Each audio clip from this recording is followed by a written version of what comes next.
आ गए मेरी मौत का तमाशा देखने। अब मुझे लटका देंगे, जुबान ऐसी बाहर आएगी, आंखें बाहर आएगी, थोड़ी देर लटकता रहूंगा, फिर ये मेरा भाई मुझे नीचे उतार देगा, फिर आप चर्चा करते घर चले जाओगे, खाना खाओगे, सो जाओगे। तुम्हारी ये नामर्दानगी, बुज़दिली एक दिन इस देश की मौत का तमाशा इसी खामोशी से देखेगी। कुछ नहीं कहना मुझे तुम्हें, कुछ नहीं। तुम्हारी जिंदगी में कोई फर्क पड़ने वाला नहीं।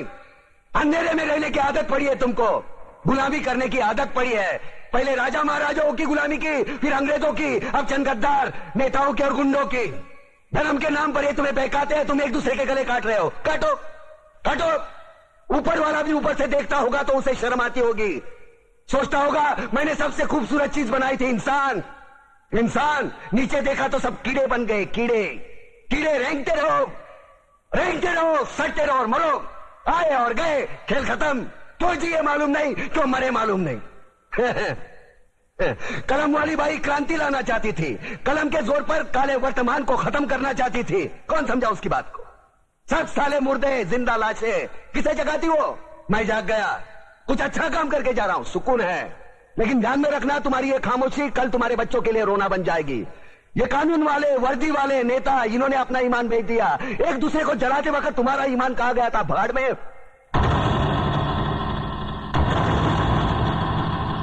ये पिस्सू जैसा हमारा पड़ोसी मुल्क आने वाले कल में शायद अपने आप को दुनिया के नक्शे पर देख नहीं पाएगा। एक बात भूल रहा है, उनके घर में जो रोटी बनती है ना, उसका आटा भी विदेशी चक्की से पीस के आता है।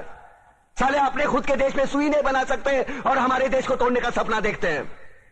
वो ये सपना देख सकते हैं क्योंकि उन्हें मालूम है ये मुर्दों का देश है। वतन के लिए किसी को कोई हमदर्दी नहीं है।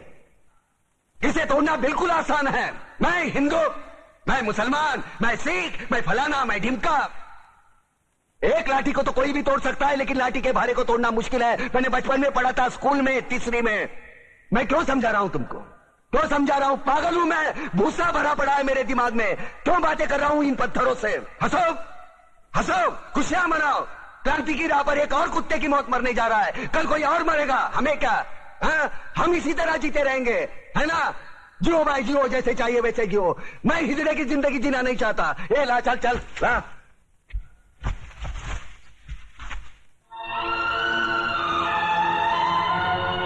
ठहरो, ये फांसी नहीं हो सकती।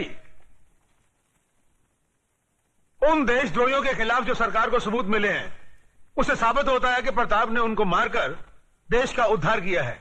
इसलिए भारत के राष्ट्रपति ने उसकी सजा माफ कर दी। ये रहे उसके कागजात।